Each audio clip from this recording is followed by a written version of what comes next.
So this is going to be a smaller webinar today. If you were on the Windows webinar, that was like 550 people. It was a bit of a calamity. This is going to be this is geared towards a smaller audience. This is a little more focused. So again, if you have questions for us, if you want us to, answer specifics about your environment, maybe you have some basic questions about network, again, use that Q&A function. We have Jay and Glenn monitoring the chat with Tom and I. They are network experts. They'd be more than happy to have a conversation or answer questions for you. Not a big deal. The chat is open. Like I said before, you're welcome to jump in, say hi. If you're a social person, that's totally fine. A little bit of housekeeping though, we are recording. We have already started recording. So just a heads up there. That is going to be sent out afterwards. So we will be doing a follow-up email with the slides and the recording of the webinar so you can replay it. That is all coming to your inbox following the webinar. So, if you don't take the best notes, that's okay. You will have access to all of this information.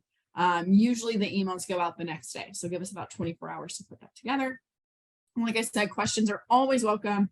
Use the Q&A box just so we don't lose it in the chat. During this call, if you want me to meet with you following this conversation, if you're an MSP and you have questions, if you're a customer, you have questions, if you're not a Trend Micro customer and you have questions, I can meet with you one-on-one. More than happy to just set up a 30-minute conversation with you and make sure you know everything that you need to know. That is always available. There is a link that is going into the chat once I stop sharing my slides.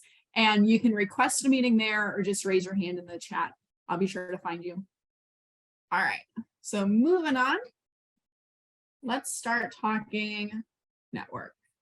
Oh, I do have to go through the agenda. So what we're going to be talking about today, like I said, if you just joined in the beginning, this is going to be start out basic and then move into more of a techie conversation. So why is IPS important? What IPS do you have available to you in your endpoint solutions? Believe it or not, we do have vulnerability protection at the agent level in our products. Not everyone knows that, so we are going to cover that. And then at the end, Tom and I are going to do some product recommendations. Network is such a huge conversation right now with targeted attacks. Think lateral movement as a threat vector moves throughout your environment. Where are they going? What IPs are they using? What all are they touching? If they're jumping from server to server or parts of your environment, how do you know what that is? That's all that network data that we do at Trend Micro give you access to. We provide visibility within. So we're going to talk about that, why that's important. And then at the end, we'll go over some resources for you. All right, so today you have Tom and I. If you can't see us on the camera, these are our pictures. I am a platform specialist and a strategic leader in the US. Basically, that's a fancy word for saying I know Trend Micro very well. I've been with the company for almost 8 years now. So if you have anything Trend Micro related you need help with, I am more than happy to help. Tom, do you want to introduce yourself? Yeah. My name's Tom Bouathong. I'm a principal sales engineer at Trend. Been with Trend for a couple of years now. I was on the customer side before this, and I handle our detection and response platform, Vision One. Awesome. Tom's my engineer, so we work very closely together. We are not strangers. We are not two random people assigned to this webinar. We do this stuff all the time. All right, so there's a good, better, best perspective with endpoint and IPS, and I don't have the chat pulled up. So if you have questions, if one of the panelists lets me know if I need to stop or add something, please let me know. So endpoint IPS, there's a good, better, best. And the endpoint or the agent-based products kind of allow to do intrusion prevention, which is a rule set of, like a CVE. So if there's vulnerabilities within an environment, those can be exploited. It can be used against you. How do we prevent that from happening? Well, if Trend Micro knows about it, we can put a Band-Aid on it and prevent that exploit from being used against you. It's a security rule. It is not a patch. So you are still responsible for patching your environment if it can be patched. Sometimes, we saw with Log4j, it was like the Hydra where you cut off one head and 3 more sprout up. So you have to constantly, patch and patch and patch and patch and patch. If you have a good IPS vendor, what we're looking at is preventing those exploits from happening, which gives you some breathing room to prevent against those exploits while you figure out the patch situation. Alternatively, I literally, my thought just left my head. Where was I going with that? So It's okay. just to Go ahead, expand, Tom. just to expand a little bit more on the IPS. So we are providing a virtual patch to say for your critical systems. Let's say you're running an old version of an ERP system that is crucial. That was my thought, Tom. Yeah, Thank you. yeah, that's crucial to your environment. And there's recommendations on patching a core component in there. And there, maybe you haven't done adequate planning on that because that core component might still be required for that ERP system to run. Where now with our IPS technology, you're still able to run that maybe out of date, maybe vulnerable software, and still be secured from those different attacks that come to there, because we see it on the network side. We can detect it, and now we can drop that connection, prevent it, or if you really want, you can detect it so that now you can have visibility on if there's any attacks coming that way based on those CVEs. Perfect. Thank you, Tom. My thought jumped from my head to yours, so I'm glad we're able to share the brain cell effectively today.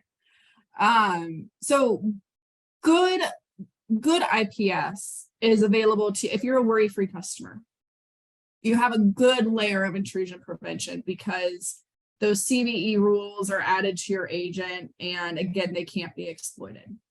But worry-free doesn't have any management controls. So now we're moving to the better. So now you can do with like workload security and cloud-one endpoint security. There's a little bit more in Apex One, but there's still the CVE and protection rules, but you've got a bit more capabilities, for example, like an inventory scan. You don't have to patch for everything if not every vulnerability is on those machines. So that's what helps increase the performance. And we're going to talk about all of these today in just a bit. And then best is when we start getting into the DDI and tipping point. These are your eyes in the sky. These are your security cameras. These are not agent-based protection where the others are. This is network-wide. So if you have contractors coming into your environment, if you're a school district with students who bring their phones and laptops and Chromebooks and whatever else from home into your network, you know, that full network protection, that full network visibility provides you that best layer of protection because you're not dependent on those agents. All right, so in the chat really quick, if you are a Trend Micro customer, if you could let us know what endpoint product you have. We're going to cover all of them today, but let's get a quick poll from you guys on what you're using, whether you're worry-free, you could be an MSP worry-free user, you could be a Trend Micro worry-free user. If you're cloud-one endpoint or workload, if you're Apex One on-prem or SaaS, maybe you have a DDI or tipping point. Be interested to hear from you guys so we know what our audience is using. All right, so we just kind of touched on the good intrusion with the agent base with worry-free services and Apex One. So these are the endpoint pieces. I'm going to run through these slides so Tom can get into the consoles for you guys. But with worry-free services and Apex One, it's that workstation type intrusion prevention. It's limited to the Windows operating system, which most of you guys are using Windows operating systems for your workstations. Once we start talking about servers, there's a lot of different operating systems we can get into outside of Windows. So these are kind of like an on and off. If you have these products, you have a policy. I highly encourage you while we are on this call and Tom goes through them to pull up your console and verify that that policy is turned on. That is a great best practice that we highly recommend. Apex One has a bit more functionality, specific workstation or server policies. Worry-free is just a radio button. Oh, hang on, gotta click the right button. Deep security and cloud-one-workload-security. Deep security is on-prem. Cloud-one-workload-security is SaaS. There's very few differences in the parity of those two things. So don't let the difference in name fool you. It's just on it. No offense to the marketing team, but that was a marketing decision. It really doesn't specify any core differences between the two. But this can cover, to Tom's point, all of your legacy and crucial operating systems, whether that's a Linux machine or a Windows 98 workstation or a Windows 2000 server, all the way to your AWS and Azure consumption-based environments. So again, if you can't patch because of their criticality, you still have protection against those exploits by leveraging those IPS rules within the console. This is still agent-based, but it covers vulnerability protection from not just Windows operating system like Worry-Free and Apex One, but any operating system, any application, and even at the network level. So it's like a 20 times multiplication factor of your IPS protection. Yeah, stop hitting the button on my keyboard. It's not working. And then finally, the best, DDI and tipping point, you know, the lateral movement inspection, the security cameras, though, seeing exactly what's happening within your environment as things bounce from place to place. These are traditionally hardware-based appliances. Tipping point, I know for sure is, but DDI, you can do a virtual appliance. So if that's easier on your infrastructure, that is an option. But with these products, you do not have to go around and install agents, which is why it's a more complete picture, a more complete offering. Tipping point is our big kahuna. We're going to talk a little bit about what that means, but it is like the Premier League network protection between the intrusion detection and like true intrusion prevention. Awesome stuff. So we'll touch on that today. All right. So that's kind of the introduction, the good, the better, and the best. So again, if you're on this webinar because you're a Trend Micro customer, we're going to cover specifically what is going on within the policies. So again, if you want to pull up those products, we're going to do a quick tour of them so that you know how to turn on those policies and make sure you have that enabled. It's crucial to your security success to have intrusion prevention turned on. So with that, I'm going to stop sharing my screen and Tom's going to get into the technical stuff for you guys. All right, sounds good. So hopefully you can see my screen here. I'm going to start on, not yet. Hit the share button. All right. So can you see my screen? Now I can. Okay, cool. All right, perfect. So I'm going to start at Apex Central and kind of move on from there. Like Kate was saying, with Worry-Free, it is a little limited on visibility. You have a radio button. I think there's certain versions of Worry-Free that you might have a tool to run vulnerability scans, but that's still kind of limited there because that just shows you if there's an agent on there or not for those discovered endpoints. So let's dive into Apex Central here. So within Apex Central, you do have a limited set of vulnerability protection rules. Let's go in here. And you can see them on the screen here. There's about, looks like 298 different rules. These rules can be from like Print Nightmare, maybe some Log4j, and so forth there. With Apex Central, you have a limited scope. What I mean by limited scope is that you have your Windows OS component, and that's what we're really looking at and detecting within Apex One, Apex Central there. So when I go into one of these rules, I'm able to just do a couple different things: enable, disable, and so forth there. We have some network type tuning that you can do for that. Maybe you want to do inline, maybe you want to do the active blocking, or maybe you want to do tap only. You're able to do that as well. But like I said, the Apex one is a little limited. It still does have your vulnerability protection coverage, but it is really limited on what we can support there. So the supporting operating systems are usually just Windows. Apex One does not run on Linux or any type of AWS workload. And from here, you can go a little further. You can go a little further and look at all the different Yeah, I'll just do this.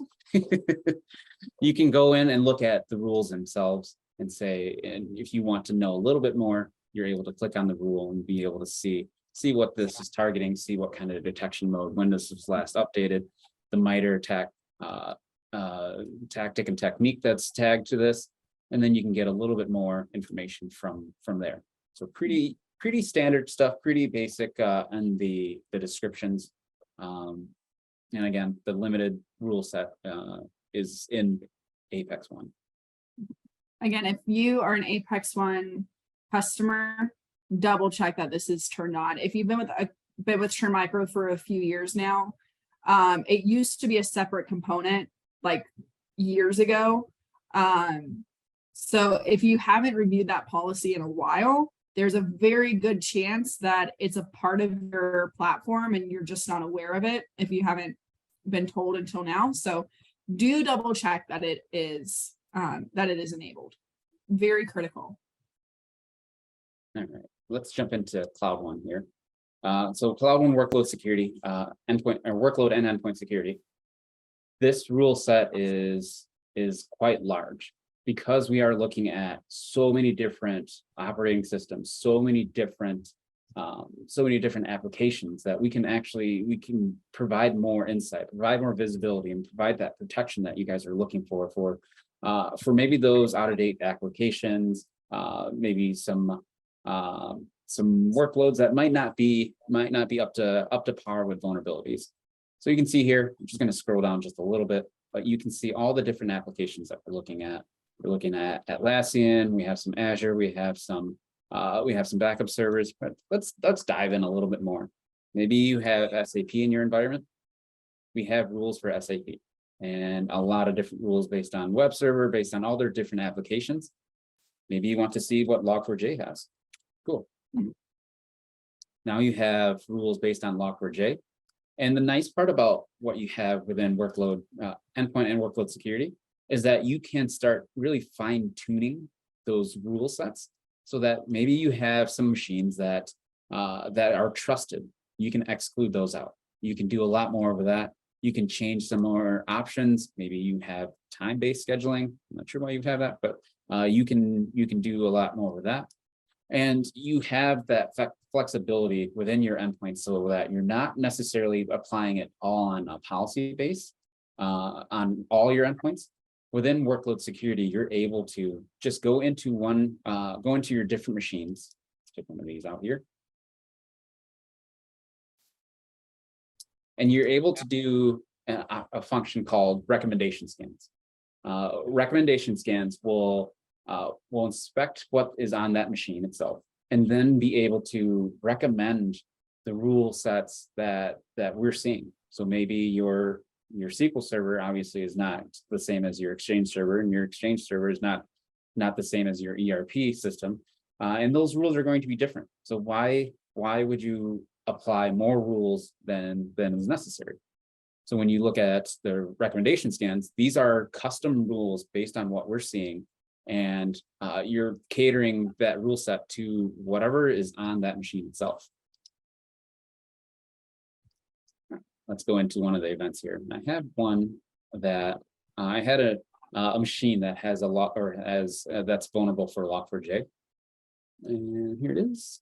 So when you get an alert or a hit for intrusion prevention rule, you have a lot of data that you can go through. You can see what happened, what action. You can see what CVE, what source IP, and whatnot from there. But the really cool part is that you get more fine-tuned data on like what's really happening on here. You can see, of course, this one's not showing it. You'll be able to see like what the strings are, what we're detecting on. With Log4j, obviously we're seeing that string that can get executed or that gets compromised from there. So you get more visibility within the machines, within the platform itself when you look at workload and endpoint security here. All right, let's go a little further. Here. So Kate had mentioned tipping point. Tipping point is our network our hardware-based intrusion prevention system, where you would use this for your environments that might not be able to support a traditional agent, or you have restrictions on maybe the machines are a little bit lighter, maybe on a manufacturing side, maybe you want to just really protect the whole environment. You're able to do so. And what we can do is we see those different vulnerabilities hit. Now we can start filtering those out. We can start adding block rules from there. Right now you're seeing a screen that's in our Vision 1, our XDR console. But now you can see what my tipping point is seeing. Well, it's seeing some crypto API spoofing. It's seeing some certificate type of attacks or CVEs. You're seeing some log4j. And now what we can do is now we can start really applying those rules to that tipping point, so that now you're being protected, not just on the agent side, but now more on the network side as well. So it's really cool stuff when you start looking at this, because it's something that attackers can't hide from. When you look at an agent, yes, you can hide from an agent. You might not have the agent on there. You might bring your own device in there. And now that visibility is gone, but you can't hide from a port or a protocol. And it's really cool on from my side, because that was one of my pain points when I was sitting in your seats on the customer side. I'm going to dive into Vision 1 a little bit. So within Vision 1, there's a lot of different capabilities that we have. We can ingest your vulnerability platforms, so like your tests or your Nessus, your Qualys, Rapid7 data, and now you're able to really enrich what we're seeing, and then apply that data to all your different products here. So I'll pick on this guy here. So I have a vulnerability in my environment here. It's an Active Directory vulnerability, and what I can do within Vision 1 now is I can see what prevention rules, what detection rules I have within the Trend Micro ecosystem here. So I have a cloud-one rule. I have deep security, the on-prem version of that. I have network security that I can look at. I have tipping point that has a rule based on this. Then we also give you recommendations. So let's say you have this IPS rule and you have time to patch. You have this maintenance schedule that you're readily available, that you can start deploying these patches out. We give you that recommendation on all these different OSs here too. So we give you more information so that you can be a little bit more proactive. But yet, if you can't, you still have the coverage from all of our different IPS technologies. And if you're wondering where these recommendations come from, we're not covering it too much on the call today, but there is a lot of information out there about our threat research and zero-day, oh my gosh, ZDI, zero-day initiative. I don't know where my brain is today. It's probably like looking at the sunshine thinking, hey, you should be outside today. We've had a lot of rain lately in Dallas. The zero-day initiative is a bug bounty program. So Trend Micro essentially pays out for bug information, these vulnerability informations, and it becomes our proprietary information, which allows us to protect our customers sooner than any other security vendor. But it's not just about being the first to say, hey, we patched you for log4j, or hey, we discovered this new vulnerability. It's more about enabling our customers to be successful without having to raise their hand and say, hey, where do I find this? Hey, where do I go to do this? I have to Google this. I have to do IOC bucket for that. It's all right there in one place for you. It makes you more efficient. I don't expect my customers to be network experts. There's a lot of different facets of IT. There's a lot of different facets of security. So having a tool like Vision 1, or even your workload security client, that gives you the information that you need to be successful without having to go out and find it yourself, you're just going to automatically have more, I don't want to say luck on your side. That's not what I want to say. You're going to be at a better place from a security standpoint because that information is already there for you. You don't have to do it yourself. Yeah, when you start using all these different resources, like before I came to Trend, I never knew that ZDI, zero-day initiative, was a part of the organization. And knowing so, I was a big fan of ZDI before I came to Trend, because of what they're doing, what we're doing in security itself. That they're sharing that information. They're actively looking for holes or avenues that attackers can take. And it's really nice to see that we're enriching our threat research, our prevention rules based on what we're seeing on that.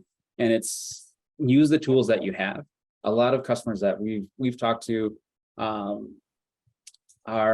they might not have intrusion prevention enabled because they might not necessarily know what it is. They might think like, oh, that's cool, but I'm a little afraid of turning on that network scanning because I'm not afraid of what performance degradation I might have for that. But honestly, it's a pretty cool technology to really leverage and utilize because of what we have in our products. The investment of threat research in our products shows within this threat or within the intrusion prevention modules. If you don't know anything about zero-day initiative, if you have heard pwn to own, ties into the same thing. Again, I'm not going to jump into it too much on this call specifically, but there is a ton of information out there on ZDI and pwn to own. We do have content on it already, so I'm not going to duplicate too much today, but just know that information, it's a really cool project, but that information is not just cool, it's keeping you safer as a Trendmicro customer, and that's just automatically built into the back end of these rules. So yeah, keep going, Tom. Well, we're going to go a little bit further. We do have another product called Deep Discovery Inspector, so DDI. I can't see this. 1 second here. There it goes. Doing it live. Welcome to live TV, y'all. Okay, I'm stuck now. 1 second here. Yeah, your screen's frozen. So there it goes for some reason. So DDI does have the same Deep Discovery Inspector, does have that same look and feel with Tipping Point, but that is our intrusion detection. So it is looking at anything with like lateral movement, any CVE exploits, and maybe some data exfiltration based on like PSTs or failed logons and all that. So we are we do have that technology based or that technology as well. That comes in hardware or virtual, and it's really nice because then again, like I said before, the biggest thing that you can't hide from is ports and protocols within your environment. Agents can be uninstalled or machines can be brought in, and they still need to traverse through your network. They still need to access that your critical infrastructure to really get anywhere. And yeah, DDI is a great source of visibility. Tipping Point is a great source of protection, but keep in mind that you do also have your protections in your clients or in the agents and the clients that you guys have right now. DDI and Vision One, whenever this is kind of a teaser trailer to our session next month. But DDI and Vision One, from that network perspective, we have an incident response team here at Trend. So if there is ever a significant breach, you can hire Trend to do that incident response piece. But DDI and Vision One are the two products from the second that we get involved that they want to install within your environment. The visibility and response of Vision One, as well as the visibility of DDI, that allows us to get to the source of what's going on within your environment. Again, agent-based, we can only see what's on the machines itself, and not everything in your environment can run an agent. I talked to a customer earlier this week. Their HVAC caused a little bit of activity within Vision One. How are you going to install an agent on an HVAC system? Or what if it's the printer? What if it's, manufacturing robots? You can't necessarily get intrusion prevention on those machines. So how are you supposed to see what's going on? That's where DDI comes in. It's that true network security camera that gives you that visibility, which is why from an incident response perspective, we have to have that. We have to know what the root cause is so that we can close the back door so that they can't get in. That way, when we say, hey, you guys are clean, you're clear, turn your systems back on, or, reconnect this device, that it's not going to come back in 2 months and you go through the same process all over again. So that's why it's so critical. Go ahead, Tom. Yeah, I was going to say, I just coming from the customer side, working in manufacturing, we had machines that didn't support that could not support any agents because they were purpose-built machines. They're producing parts. And for those that are in manufacturing, you know that when you take down, we take down a critical system in that manufacturing process, you're losing money. Money is being spent and money is not being made because the parts aren't being produced. So now when you start looking at those network-based protections like tipping point or workload security on those agent or on those machines that can actually handle those, you're protecting your uptime. You're protecting profits that your company is making with the products that they're making, and you're reducing down that downtime of not necessarily having to patch right away, but maybe waiting for a patch cycle or waiting for that maintenance period that you can do that with. So I can't stress enough how much IPS is a critical piece within a manufacturing or really healthcare or anything. Fintech, Yeah. finance, yeah, all those. If you guys are in a company where you have like a production cycle, so like I have one company, their year is January to September. From October, November, December, they cannot make any changes in their environment, none. So they can't patch for 3 months. This is essential to them to know what's going on. So, or if you have a small team, to Tom's point, maybe you just don't have the time. Well, this gives you that safety net until you do have the time. It also does some really cool stuff about prioritizing CVEs. That's nice. We can talk about that. Yeah, so just in our Vision One platform, we do have a nice way to really incorporate your vulnerabilities. Let's say you have a Nessus scanner, you have Rapid7 or something of that sort. We're able to ingest that data.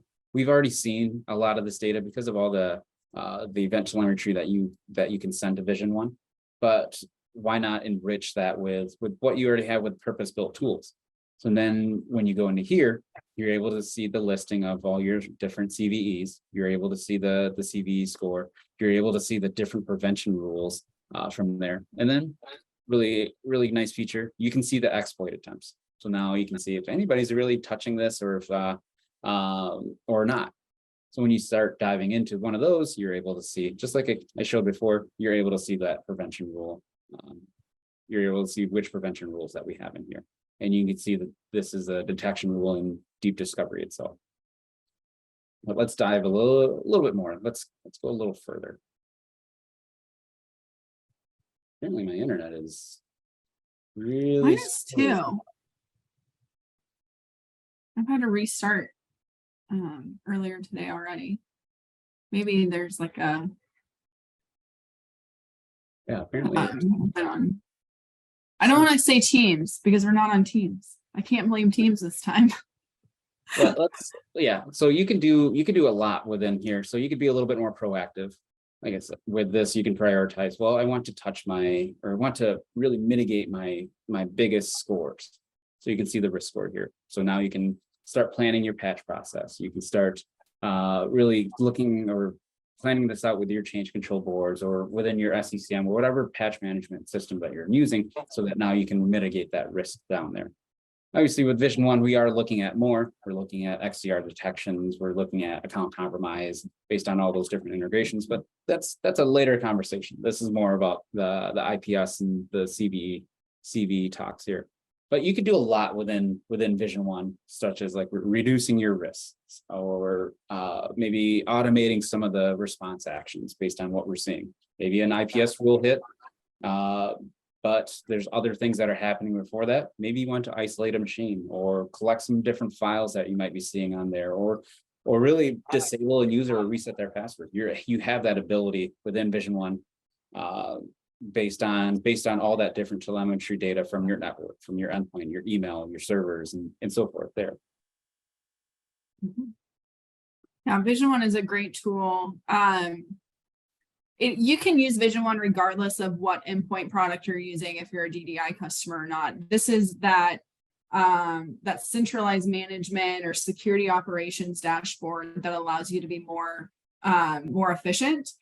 If you don't have a Vision One license, you do still have access to the Vision One platform. We call it Vision One Essentials, but your activation code for your existing products will get you access to Vision One. So I put the meeting chat in the meeting link in the chat. If you want to connect with me, that just kind of sends me an email that says so-and-so would like to connect with you so that I reach out. But we can set that up for you so that you can get access to this. That's not a problem. But yeah, Vision One kind of takes all of the data from your environment and correlates it into one spot, which is why from an intrusion prevention perspective, you know, the more visibility into you have into your risk regarding these CVEs or your patch management schedule, the more, you know, in control of your security posture you can be. Nothing's going to be perfect. I'm not going to sit here and say, oh yeah, if you use Vision One, you know, you're good to go. But at least you know where that risk sits, so you know how to prioritize your time. We know that none of us have enough time in the day to get everything done. So where should you be focusing? Well, we're going to help you out with that. All right, I'm going to open up for some questions if there's any Q&A. Chat's been kind of quiet today. I'm so used to like my eyes going like dizzy from how many people are chatting it up. But too much protection. Okay, so that's a good point. Is it overwhelming? Is it too much? Too many options? So from a recommendation point of view, let's drill this down. So starting from the beginning, regardless of what endpoint product you have with Trend, you do have some level of intrusion prevention. So let's just start there. However, when you start talking about best practices, do you need to use Worry-Free and Apex One and Workload and Vision One and DDI? No.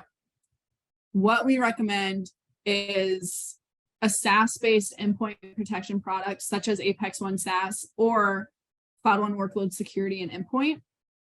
The Cloud One is my preference because, as Tom showed you, it has that super expansive coverage with the IDS IPS. Yeah, all this stuff. This is great. If you're going to go agent-based protection and you're concerned about intrusion, right here. This is my recommendation, hands down. Doesn't mean the other ones don't do it. It just means this is what we consider the best. On top of that, you have Vision One for that CVE prioritization. And then DDI is that non-agent-based awesome visibility tool that keeps you in the loop on any lateral movement. So if you can get those three things within your environment, you're doing pretty good. You're doing awesome. Tipping point would be that next step. I'm not a sales rep, so I feel like I can say this, but maybe I shouldn't say it. But tipping point is incredibly expensive. I'm not saying it's not worth it. It's just a big investment. And it performs for how much you think it should perform. But DDI is kind of that good middle ground. The difference between tipping point is it does take automatic action, which is where that extra value comes into play. That would be great if every customer had that, but I can't ask them to use tipping point. Whereas DDI, I think I can get good coverage with that. I think the use case with tipping point is that you have agents, or you have machines that don't have agents, or you have critical networks that really need that prevention without having an agent on those machines or anything like that. So tipping point is great for network-wide protection, whereas with workload security and Apex One and Worry-Free, those are agent-based. So you have to have some kind of manual or some kind of process to deploy those agents out. Whereas tipping point is, I wouldn't say it's a set it and forget it, but you have your networks, your VLANs being monitored and protected, and anything can jump into that network and still have that same level of protection that maybe your critical assets have. Mm-hmm. Yeah, that's a good point. Good stuff. Dorange, does that help you out? I know there's a lot of options, but it's all about what works best for you. That's the key. You don't have to respond. I know I'm calling you out. That's not a big deal. That's the nuts and bolts. I'm going to do a quick summary, and then again, we can kind of open it up for questions. I know we have covered a lot. Tom, is there anything else that you wanted to cover? Nope, I was just kind of cruising through the detection or the prevention rules in workload security. You can see that I typed in ransomware, and we have definitions for a lot of different ransomwares that are out there. We have Locky, we have Hydra, and so forth there. So there's a lot in workload security. Highly recommend looking at that if you can. Yeah. That's it. It is. I think that's one of the biggest takeaways is if server protection, if you have anything on the docket for this year or next year for server protection, patch management, network security, CVE management, anything in that category, start with this workload security product. It is one of the products in Trend's portfolio that is our bread and butter. We're probably, oh man, I know I get paid to say this, but I really think we are the best vendor on the market when it comes to the IDS IPS component, agent-based IDS IPS, because this works on everything. Oracle, like Solaris. What's like the weirdest operating system you think this covers? I mean, it covers all of them. Oh, there's a lot. I don't know. Yeah, if someone throws out a weird OS, we will. I mean, the answer is yes, but if you want us to confirm. But kind of looking at what I'm seeing right now is that it doesn't stop at just your operating systems. It looks at applications that are in your environment too. So I'm just typing in SSL. But now if you look at what I have here, I have some HP, I have MySQL, I have mail servers that are there. And it is quite expansive, and it is a huge jump from Apex One worry-free when you move into workload security, endpoint and workload security. Sorry. Yeah. And it's worry-free in Apex One. Again, if you're thinking about it from the workload point, I keep messing that up. Workstation point of view, you don't need to have email server vulnerabilities, that list sitting in the background of your intrusion prevention on your workstation. It's Windows operating system rule set for a reason, because that's what Apex One and Worry-Free were primarily designed to work on. So it keeps that performance a bit higher by prioritizing that CVE library. So I don't want to say that, Worry-Free and Apex One aren't good. They're just purpose-built for workstations. I do talk to a lot of customers though that use Worry-Free and Apex One on their server environment. And that's when I start to get nervous, because when you start crossing from workstation to server, that CVE library needs to follow suit. It needs to be a purpose-built server CVE library. And it's just not. While Apex One and Worry-Free can work on a server, you can get that anti-malware, behavior monitoring, next-gen anti-ransomware technology running on those machines, and that's perfectly fine, and it works great. Again, from the point of view of prioritizing the IDS IPS conversation, you're not getting enough for that server. And that's where this workload security piece becomes our recommendation. Once you start kind of crossing that line. And then from there, if you have things in your environment, which we all do, you can install agents on, do a DDI or a tipping point. Jay made a great point in the chat about network enforcement on tipping point. So lots of good stuff there. All right, Tom, I'm going to switch to my screen really quick. Okay, stop sharing on mine. Good. All right, so we're going to do a quick summary for y'all. I know I just kind of gave you one. Can you see my screen? Am I on? Not yet. No, man? Yep, now it goes. Cool. All right, so I kind of just, gave this to you guys, but we're going to use the slide anyway. So endpoint is always essential. The agent-based protection on the device is never going to go away. It's an essential piece of the environment still, and you need to make sure that your policies are turned on. If you have Worry-Free, if you have Apex One, if you have workload, you have those policies available to you, please go in and double check that they are turned on. That's always step one. Any servers or any legacy operating system machines, workload security all the way. Please do not use an on-prem Apex One agent version 11 because it supports the server OS.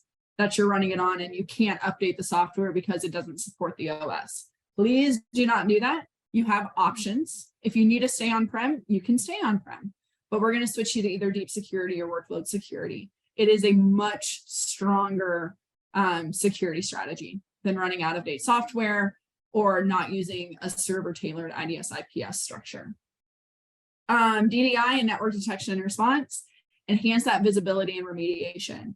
Get that information of the lateral movement. Anytime there's an incident or a breach, that is essential to your success. So we highly, highly recommend it. Again, if you are in a situation where you need IR services, we can provide that. We will give you these products. We will give you these tools so that you're successful. And then if you look at the end of budget allows, incorporate tipping point for preventative security. DDI is visibility, tipping point is prevention. It is a wonderful, awesome platform. Highly, highly recommend it.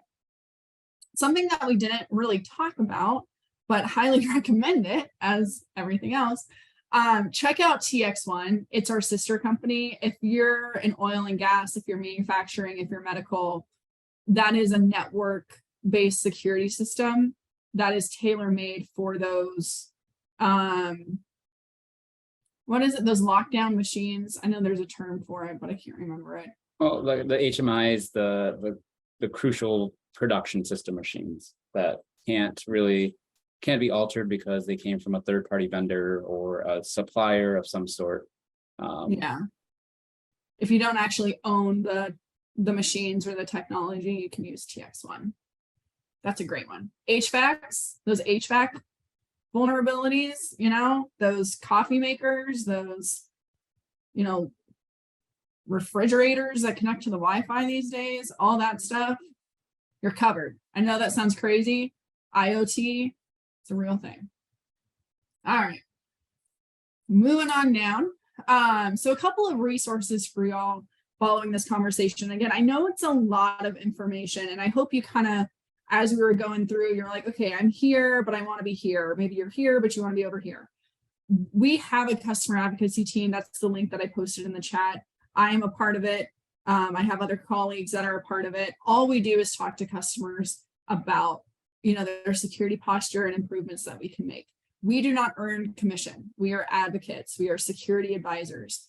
We tell you what we think is best. We answer your questions. We make sure you have the information that you need to be successful, and we are always available. It does not cost anything to meet with us. We are not professional services. I promise you do not want me doing your product installation. Deployment is a whole new thing. So I'll just talk to you about the technology. Again, those best practice checks, we do have guides online for your products if you like to be a little more independent. But again, if you want someone like Tom and I to sit with you for 30 minutes, an hour, and go through your existing products or policies, always available. Social media posts, I talked about ZDI. Anything new on the CVE market or exploits, it usually hits social media first. Marketing does take some time to build out emails, get it sent out, and a lot of it gets hit with the spam filter, so you may or may not receive it anyways. So I highly recommend getting on social media, following, you know, Pwn to Own, 0 Day Initiative. You can follow myself. I usually get stuff up on my LinkedIn as fast as I can, but the Trend Micro pages also have a lot of great information for you as well. You do have sales teams. So if you're a channel or an MSP person, if you're either in that ecosystem or a customer of an MSP, you do have dedicated resources to that. And then if you are, you know, a traditional Trend Micro buyer, you have your account manager and your sales engineers as well. So if you have a relationship with them and you prefer to reach out to them, by all means, please do. They are more than happy to hear from their customers anytime. Couple of things. Next one, we do incident response assessments. That is our session next month. So be on the lookout for that invite. It says plus guest. It's probably going to be Tom. I just put that there in case Tom's on PTO or gets roped into something and can't attend. But Tom and I work incident response cases for our customers. We know what the day-to-day is like. We know what that experience is like. So we're going to talk to you about what it looks like, what it feels like, the tools that we use, what you can expect, our expertise, and things like that. So if you've never had an incident, knock on wood, but at least you have some insight into, what we do on our side, and that might make you feel a little bit more prepared if you ever need us for anything like that. And finally, you can always contact me. I am a customer resource. I am not a sales resource. All I do is talk to customers. So please do not hesitate to reach out. My email is on the screen. Again, you can contact me directly. You can add me on LinkedIn. However you feel like you want to connect with me. My biggest ask is if you need help or more information, please just go right to me. If you can go to the website, you can do a support ticket, you can, I don't know, email someone on LinkedIn. But I would prefer just to cut out the middleman. If I can't answer your question, or if I'm not the person, I promise you I know who is. I'd be happy to get you in connection with that person. Or if it's Tom, I'll just pass you right to Tom. That's perfectly fine too. We can use him. I can always help. Yes. Last thing, we have a great, fantastic world tour going on. If you are in any of these, I don't know if you can see my mouse, any of these cities over here, we just did Vancouver, Houston, and Nashville. San Francisco was yesterday, and we have even more coming up. Atlanta, Calgary, and Dallas, followed by Cleveland, Fort Lauderdale, LA, Toronto. Y'all, we are all over the place. Tom and I are traveling. So please register. You can meet with trend experts or vice presidents or threat researchers. My threat research session in Houston, Josiah, if you find him on LinkedIn, add him. Amazing session. Absolutely loved it. So I promise you, I've heard a lot of this information before, and I was even blown away by some of the presentations. So highly encourage you to register. If you're not in or near any of these cities and can't travel, once we wrap up this tour, the information will be available to you. So don't feel like you're getting cut out of anything, or that's another reason to contact Tom and I, because we're the speakers, so we can just provide you the information directly. That's totally fine. That's allowed. That's true. That's true. It's not a big deal. All right, y'all. Thank you so much for attending today. I hope it was valuable. Like I said, we did record this, so this will be in your email. If you have any follow-ups or questions, please do not hesitate to reach out to us directly if we can help with anything. And next session is on IR next month, so be sure to look for the invite. Awesome. All right, we'll get you guys out 5 minutes early. Have a great rest of your week, everyone.